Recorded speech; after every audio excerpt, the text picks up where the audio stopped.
Hello students, कैसे हैं आप सब। आई होप आप सब अच्छे होंगे। आईसीटी वर्चुअल क्लासरूम में आप सबका स्वागत है। मैं विकास, क्लास 7th का मैथ्स हम कर रहे हैं। चैप्टर है आपका अलजेब्रिक एक्सप्रेशंस। तो इसी को हमें कंटिन्यू करना है।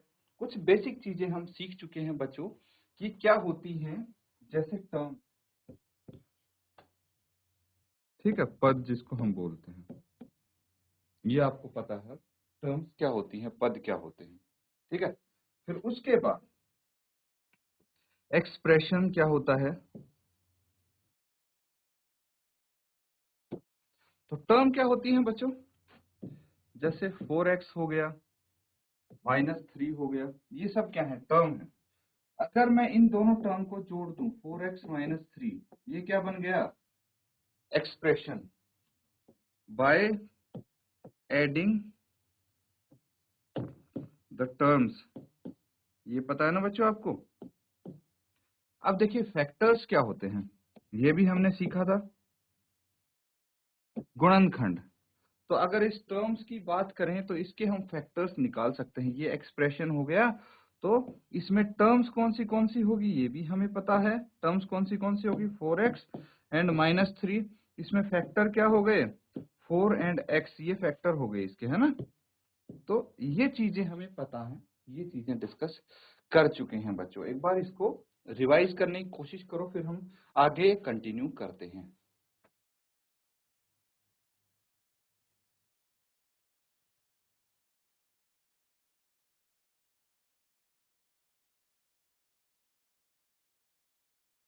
ठीक है बच्चों, यहां तक चीजें क्लियर हैं। एक बार क्वेश्चन करने से पहले देखिए, फैक्टर्स जो निकालते हैं ना, उसके क्वेश्चन करने से पहले एक बार इसको रिकैप कर लेते हैं, रिवाइज कर लेते हैं कि फैक्टर्स हम कैसे निकालते हैं। यहां से आपको पता लग जाए। जैसे ये है, आपके पास एक्सप्रेशन है, ठीक है, थोड़ा और ऊपर चल लेते हैं। ये एक्सप्रेशन है। Let us again consider 3x + 5। 3x + 5 जो है, here the term 3x is a product of 3 and x, है ना। तो यहाँ पे जो 3x + 5 है, उसमें कितनी टर्म है, ये आपको पता लग गया होगा। 3x है एंड 5 है, तो दो टर्म हो गई, एक तो 3x और एक 5, 3x + 5। अब जो ये 3x है, ये किसका प्रोडक्ट है, 3 × x, इसी का प्रोडक्ट है। We can not factorize 3 and x further, आगे तो फैक्टर नहीं बना सकते ना 3 और x के। तो जो ये 3 और x हैं, इनको फैक्टर्स बोलते हैं 3x के, यानी गुणनखंड। समझ में आ रहा है। इसके आधार पे क्वेश्चंस करेंगे बच्चों अभी हम, ध्यान रखना। The term 5 can not be expressed, है ना। और जो ये 5 है, इसको भी हम product of variable and constant नहीं दिखा सकते आगे। इसको फर्दर आप फैक्टराइज कर सकते हो, नहीं कर सकते ना। Therefore itself is a factor of 5। तो ये चीज समझना, ये लाइन बहुत जरूरी है। देखिए 5 है ना, इसको हम product of variable and constant नहीं दिखा सकते, जैसे इसको दिखाया था हमने 3x को, है ना। ये चीज आपकी जरूरी है। अब जैसे ये देखिए 4x क्या है, 4x को हम 4 × x² लिख सकते हैं कि नहीं लिख सकते, बिल्कुल लिख सकते हैं। आगे देखिए 4x² को हम ऐसे भी लिख सकते हैं, 4x² को 4x × x। लेकिन x² और 4x जो है, उसको हम क्या कर सकते हैं, can not be the factor of 4x²। क्यों, क्योंकि x² × 4x कितना हो जाएगा, 4x³ हो जाता है। इसके फैक्टर क्या हो सकते हैं, 4 × x × x। बेसिकली ये मान लो, ये इसके फैक्टर हो सकते हैं। समझ में आ रहा है, ये इसके, क्योंकि 4 की x की और x की प्रोडक्ट क्या होगी, 4x²। ये हमें समझना है। अब देखिए ऐसे ही अगर आपसे बोला जाए कि आपको ट्री डायग्राम की हेल्प से फैक्टर्स शो करने हैं, है ना, तो कोई एक्सप्रेशन है, ये हमने इसको भी डिस्कस किया था बच्चों, अगर याद आ रहा हो तो, 3y² - 2x। तो ये एक एक्सप्रेशन है जिसमें दो टर्म है। दो टर्म कौन सी 3y² एंड -2x, ये दो टर्म है। अब एक देखिए 3y² है, एक इसको किस किस का प्रोडक्ट लिख सकते हैं हम, 3y और y का। तो ये क्या हो गए, इसके फैक्टर्स हो गए, क्या हो गए, फैक्टर्स हो गए। यहाँ पे -2x के फैक्टर क्या हो गए, -2 एंड x। अब ये क्या चीजें हैं, ये टर्म्स हैं बच्चों, है ना, ये टर्म्स है 3y² और -2x, ये टर्म है, ये क्या है, एक्सप्रेशन। समझ में आ रहा है एक एक चीज। अब देखिए the expression 3y² - 2x, we can see that the term 3y is the product of numerical 3। अब यही चीज एक्सप्लेन कर रखी है यहाँ पे कि 3y² में जो हम इसको 3y² को किस किस का प्रोडक्ट दे सकते हैं, तो न्यूमेरिकल वैल्यू है 3 और बाकी वेरिएबल है y एंड y, ठीक है, या फिर y² आप बोल सकते हैं। तो 3 is known as numerical coefficient. Numerical coefficient कभी निकालने के लिए बोला जाए तो यहाँ पे इस तरह से निकाल सकते हैं, जो वेरिएबल के साथ होगा, जैसे 3y² है तो न्यूमेरिकल कोफिशिएंट इसका क्या है 3, -2x है तो x के साथ, वेरिएबल के साथ न्यूमेरिकल वैल्यू क्या है -2, तो ये इसका कोफिशिएंट हो गया, है ना। सिमिलरली यहाँ पे देखिए ये बताया गया है कि -2 का -2 है न्यूमेरिकल कोफिशिएंट। समझ में आ रहा है। ये हम इसीलिए इतने स्पीड से कर रहे हैं क्योंकि ये सिर्फ रिकैप कर रहे थे, आपने कर लिया था, ये समझ लिया था प्रीवियस सेशन में। अब यहाँ पे बोला गया the numerical factor of a term is called numerical coefficient. किसी भी टर्म का न्यूमेरिकल जो फैक्टर होता है, दो टाइप के फैक्टर होते हैं, एक तो न्यूमेरिकल एंड एक वेरिएबल, है ना। न्यूमेरिकल मतलब क्या है, जिसमें नंबर हो, संख्या हो, है ना। वेरिएबल जो चर को वेरिएबल बोलते हैं, है ना। न्यूमेरिकल यानी कांस्टेंट हो गया, समझ में आ रहा है ना। तो कांस्टेंट यानी अचर, और मतलब जो चेंज नहीं हो सकती, सारी हम डिटेल में डिस्कस कर चुके हैं बच्चों ये चीजें। Using this definition we can say that numerical coefficient of -15xy क्या होगा। अब इसमें देखिए वेरिएबल क्या क्या है, कोई भी टर्म जब आपके सामने आएगी उसमें आपको वेरिएबल यानी चर का पता लगना है और अचर का पता लगाना है, ठीक है। तो जो यहाँ पे आपका कांस्टेंट हो गया या फिर न्यूमेरिकल वैल्यू होगी उसको ध्यान रखना है, लेकिन माइनस का साइन आप नहीं भूलेंगे बच्चों, ये भी ध्यान रखना है। तो -15 हो गया, है ना। इसके प्रोडक्ट ऐसे इसके प्रोडक्ट के रूप में लिख सकते हैं, -15 × x × y, ये क्या है, इसके फैक्टर्स हो गए। समझ में आ रहा है, ये सारी चीज आप कर चुके हैं। अब मुझे बताइए एक और छोटी सी चीज यहाँ पे आपको समझाने की कोशिश की गई है। Can we find the numerical coefficient of x in the expression x - 5। अब x - 5 जो एक्सप्रेशन है, ये वाला एक्सप्रेशन, क्या इसमें हम x का न्यूमेरिकल कोफिशिएंट बता सकते हैं। x है, x के साथ कुछ दिख रहा है आपको, कुछ नहीं दिख रहा, तो बताइए। And that of xy in 7 - xy, या फिर यहाँ पे -xy है, -xy का न्यूमेरिकल कोफिशिएंट क्या है, या फिर x का न्यूमेरिकल कोफिशिएंट क्या है। समझ में आ रहा है, न्यूमेरिकल कोफिशिएंट क्या हो गया, कांस्टेंट जो वेरिएबल के साथ नंबर आता है उसको न्यूमेरिकल कोफिशिएंट बोलते हैं। नोट दैट क्या बोला गया है, in case of x - 5, x - 5 के केस में जो 1 है वो न्यूमेरिकल कोफिशिएंट है। अब देखिए 1 इंटू समथिंग क्या होगा, 1 इंटू 3 क्या होता है, 3 होगा।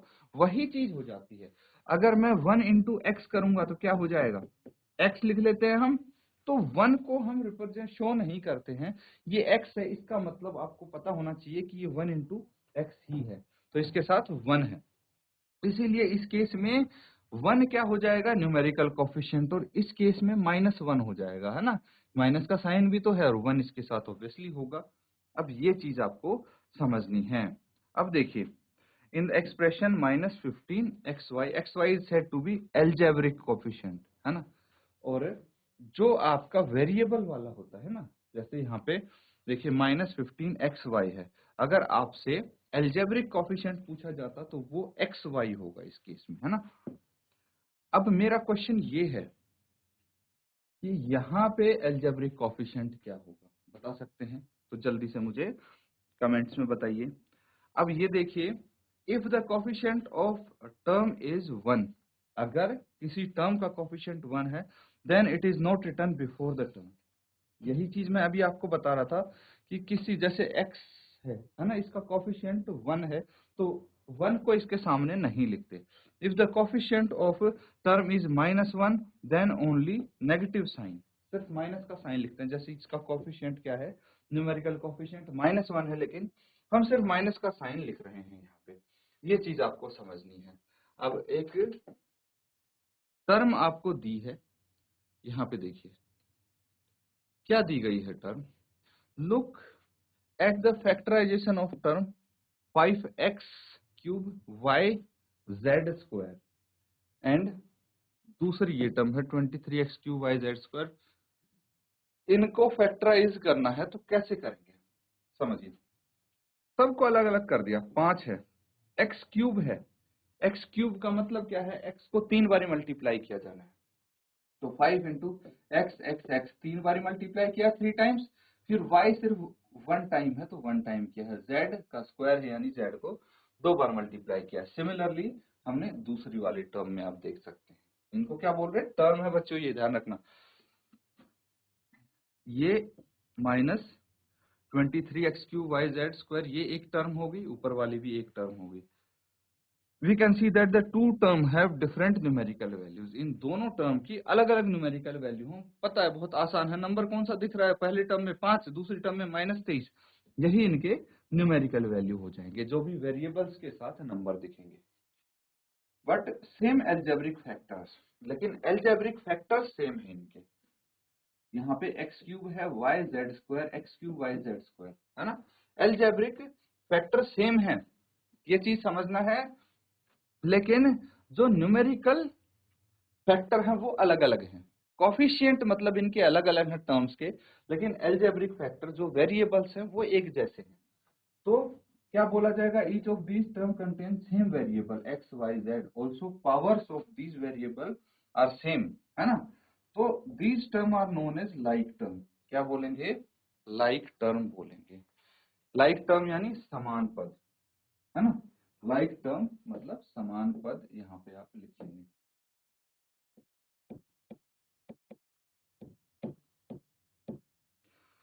ठीक है, the term having same algebraic factor are called like term. एक जैसे ही एल्जेब्रिक फैक्टर होते हैं, जैसे इस केस में, उनको लाइक टर्म बोलेंगे। और भी एग्जांपल्स हम करेंगे बच्चों, जैसे मान लीजिए 5xy प्लस 3yx, क्या ये लाइक टर्म्स हैं। बीच में से मैं प्लस का साइन भी हटा देता हूं, दो टर्म है ये, है ना, एक्सप्रेशन नहीं लिखते हम। तो ये बताइए कि क्या ये लाइक टर्म है। देखिए इसमें क्या है भाई, न्यूमेरिकल कोफिशिएंट अलग हो सकता है ना, जो कोफिशिएंट है नंबर है वो अलग हो सकता है, लेकिन जो वेरिएबल्स हैं वो सेम होने चाहिए। x यहाँ पे भी है, x यहाँ पे भी है, y इसमें भी है, y इसमें भी है, तो दोनों में वेरिएबल सेम है, इसीलिए ये लाइक टर्म होगी। समझ गए। अब आगे इसको देखते हैं।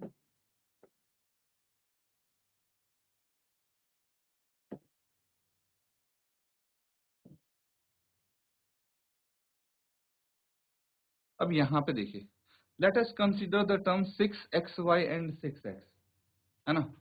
ये दो टर्म आप यहाँ पे देख लीजिए, एक टर्म है 6xy और एक टर्म है 6। बिना बोले आप इनके कोफिशिएंट बता सकते हैं, एल्जेब्रिक कोफिशिएंट, न्यूमेरिक कोफिशिएंट। जो वेरिएबल्स होंगे वो एल्जेब्रिक कोफिशिएंट है, तो इसके फैक्टर्स क्या हो गए, 6 into x into Y, 6x के हो गए 6 इंटू एक्स, है ना। क्या ये लाइक टर्म्स हैं, बताइए मुझे। Here we can say that two terms have the same numerical factor। numerical factor same है 6 और 6, लेकिन like term किससे पता लगता है, algebraic factor से। Their algebraic factor are x, y and x। अभी यही बताया मैंने, वो अलग अलग है ना। x हालांकि इसमें सिर्फ x है लेकिन y नहीं है ना, y भी होता तो बात बन जाती। तो ये सेम algebraic factor होते हैं, लेकिन अभी तो अलग हैं। Such type of term having different algebraic factor are known as unlike term, यानी असमान पद। ठीक है, ये ध्यान रखना। तो अनलाइक टर्म को हम क्या बोल सकते हैं, the term having different algebraic factor are called unlike terms. समझ रहे हैं बच्चे।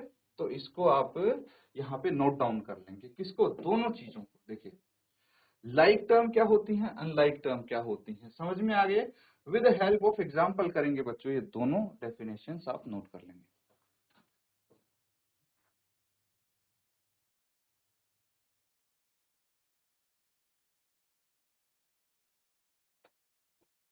ठीक है बच्चों, नोट कर लिया ना सबने? तो बस यहीं तक हम यहाँ पे करेंगे। कुछ क्वेश्चन सब करके देखते हैं। उम्मीद करता हूं कि अगर यहाँ तक सारे कॉन्सेप्ट आप समझ गए हैं तो क्वेश्चंस इजीली कर पाएंगे, क्वेश्चंस में आपको दिक्कत नहीं आएगी। देखिए ये जो क्वेश्चन है ना, इसको पढ़ने की कोशिश करेंगे, समझने की कोशिश करेंगे, अपने आप आसानी से आप कर सकते हैं। Identify the terms and their factors in the following expression, show the term and factor by tree diagram. तो यहाँ पे अलग अलग भाग दिए गए हैं, सिर्फ पार्ट 1 की बात कर रहे हैं। क्वेश्चन नंबर 2 भाग 1 पार्ट 1, इसमें क्या बोला गया है, आइडेंटिफाई द टर्म्स। जो ये पार्ट ई तक दिए हैं, 5 पार्ट दिए हैं इसके, इसमें क्या दिया है, ये एक्सप्रेशन दिए हैं, है ना, बोला गया है ना, ऑफ द फॉलोइंग एक्सप्रेशंस। तो नीचे आपको एक्सप्रेशन दिए गए हैं और इनको आपको क्या करना है, एक्सप्रेशन किससे मिलके बनता है, टर्म्स से मिलके बनता है, ये पता है ना आपको। टर्म्स को जोड़ देंगे तो एक्सप्रेशन बन जाएगा। तो उन टर्म्स को, उन पदों को पहचानना है, ठीक है, पदों को पहचानिए और उन पदों के जो फैक्टर हैं, गुणनखंड हैं, किए थे हमने, गुणनखंड भी किए थे, तो उनको भी पहचानना है। क्या पद पहचानने हैं आपको और उनके गुणनखंड ये पहचानने हैं। Show the terms and factor, इनको आपको लिखना है, शो करना है, अलग अलग दर्शाना है बाय ट्री डायग्राम, ठीक है। तो जो वृक्ष विधि होती है, मतलब ब्रांचेज बना के जैसे हम दिखा रहे थे, उस तरह से इसको शो करना है। चलिए एक क्वेश्चन हम करके देखते हैं, थोड़ा बेहतर आपको समझ में आएगा। सॉल्यूशन है पार्ट 1, ठीक है, और इसका भी ए पार्ट है, ठीक है। एक्सप्रेशन क्या है, व्यंजक जिसको हम बोलते हैं, क्या है व्यंजक यहाँ पे, x-3, ये है आपका एक्सप्रेशन। इसमें टर्म्स क्या है,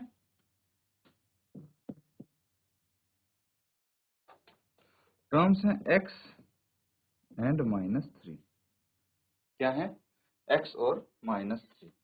इस तरह से आप इनको शो कर सकते हो।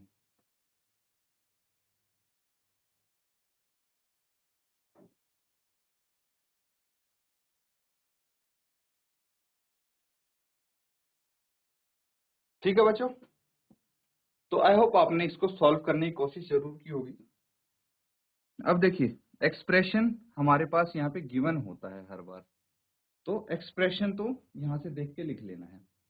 टर्म हमें पता है, दो एक्सप्रेशन, दो टर्म्स को जोड़ के एक्सप्रेशन बनता है, तो इसमें दो टर्म कौन सी होगी, x और -3। अब अगर इनके फैक्टर्स की बात करें, है ना, अब कई बच्चे सोच रहे होंगे फैक्टर्स कहाँ गए इनके, तो बच्चों इसके फैक्टर क्या होंगे, है ना, ज्यादा से ज्यादा हम यही तो लिख सकते हैं कि x के साथ क्या है हमारा 1 और x, 1 और x को मल्टीप्लाई करोगे तो x ही आएगा, है ना।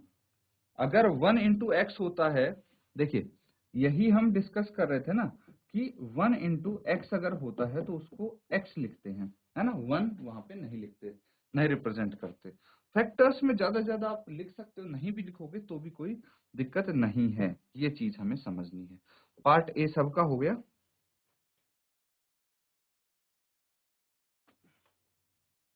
अगला पार्ट देखिए, सारे पार्ट बिल्कुल ऐसे ही होंगे बच्चों। पार्ट बी है आपके पास। अब क्या है इसमें, एक्सप्रेशन देखिए,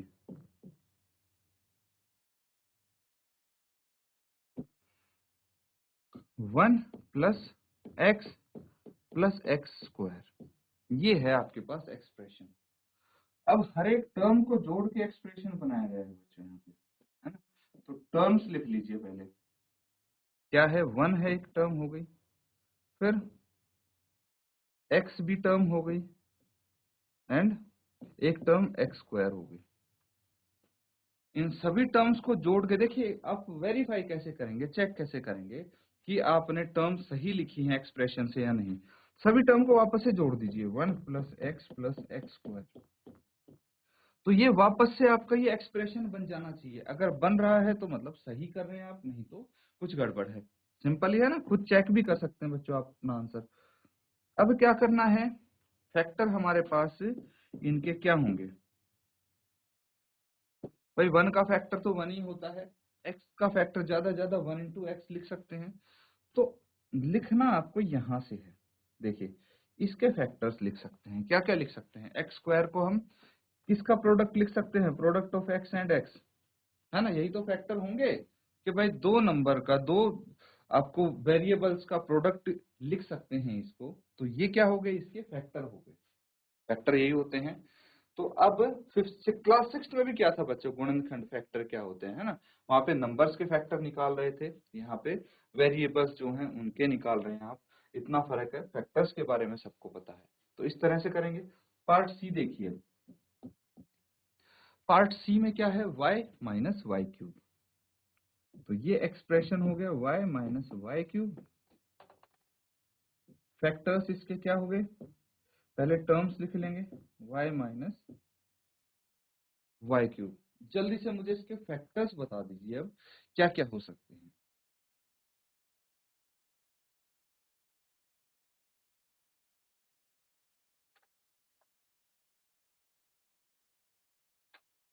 तो ठीक है बच्चों, बहुत सिंपल है, देखिए इसके तो हम क्या फैक्टर लिखेंगे, ज्यादा 1 इंटू वाई लिख सकते हैं, लेकिन यहाँ पे देखिए मतलब फैक्टर का मतलब ये है कि हम इसको किस किस की प्रोडक्ट शो कर सकते हैं, है ना।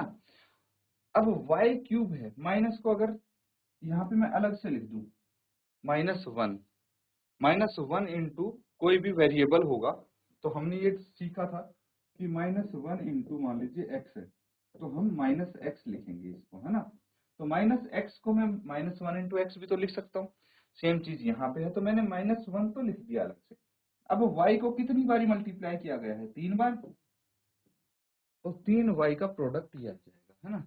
तो y क्यूब इंटू -1 कितना होगा, वापस से इनको मल्टीप्लाई करके देखेंगे तो यही आना चाहिए बच्चों, है ना। -1 into Y into Y into Y, कितना हो जाएगा ये, -y क्यूब, है ना। आंसर मतलब आपका ठीक है। अब देखिए जो पार्ट डी एंड ई है, ये दोनों आप होमवर्क में कंप्लीट करेंगे बिल्कुल ऐसे ही जैसे हमने ये पार्ट्स किए हैं, इनको भी नोट डाउन कर लेंगे सब बच्चे। तो स्टूडेंट्स काफी सारे हमने आज यहाँ पे कॉन्सेप्ट क्लियर किए हैं, क्वेश्चंस भी हमने देखे हैं, सॉल्व करे हैं, तो होमवर्क अपना जरूर करें। इसी के साथ आज का सेशन यहाँ पे एंड करते हैं। Thank you and have a nice day.